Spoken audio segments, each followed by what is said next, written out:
Terima kasih Anda masih bersama kami di CNN Indonesia Today. Kurang lengkapnya sarana laboratorium yang ada di rumah sakit di Indonesia menjadi salah satu penyebab angka kejadian penyakit hemofilia di tanah air tidak terdeteksi.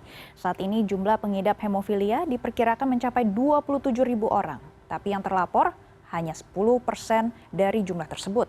Apa penyakit hemofilia dan bagaimana penanganannya?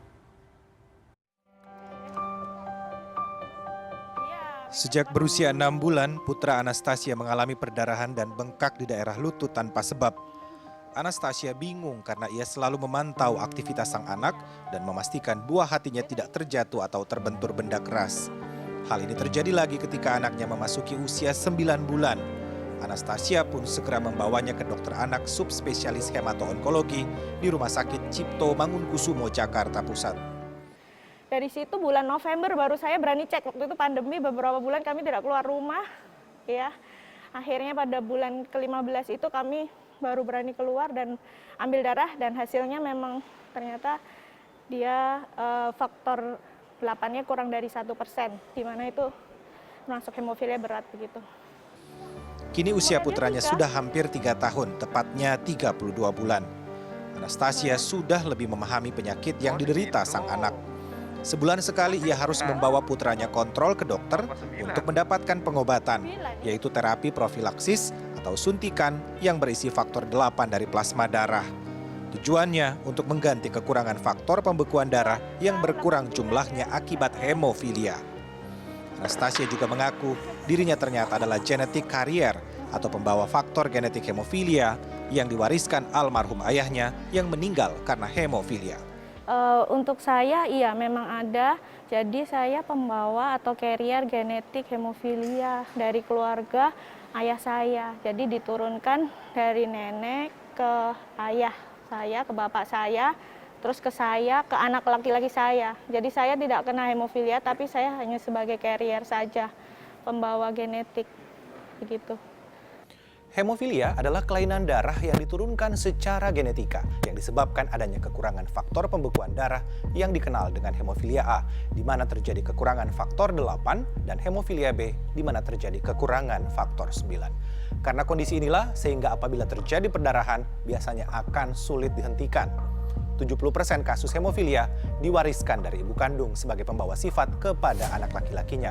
Dan 30% sisanya terjadi secara random sebagai mutasi gen, sehingga terkadang tidak ditemukan riwayat keluarga yang mengidap hemofilia sebelumnya.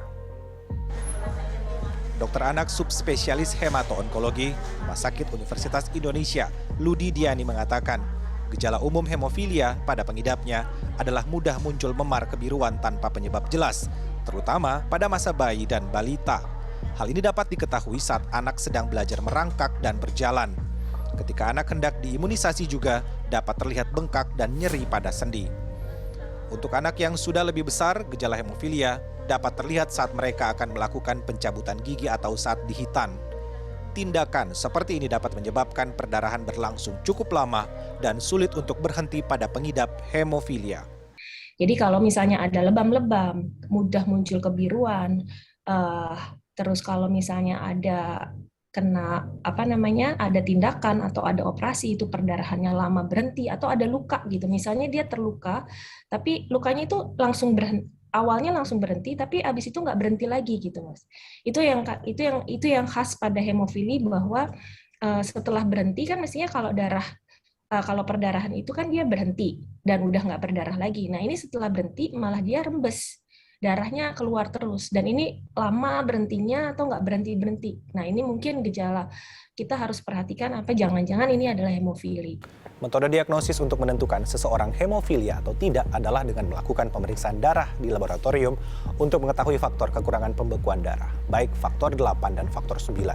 Untuk memperkuat dugaan, biasanya pemeriksaan akan menggunakan parameter prothrombin time dan activated partial prothrombin time. Dari hasil tes atau pemeriksaan tersebut, para ahli akan membagi tingkatan hemofilia menjadi 3. Yang pertama, apabila kadar pembekuan darah ditemukan kurang dari 1%, maka itu tergolong dalam hemofilia berat. Sementara bila hasilnya antara 1 hingga 5% kadar pembekuan darahnya, maka itu termasuk dalam hemofilia sedang.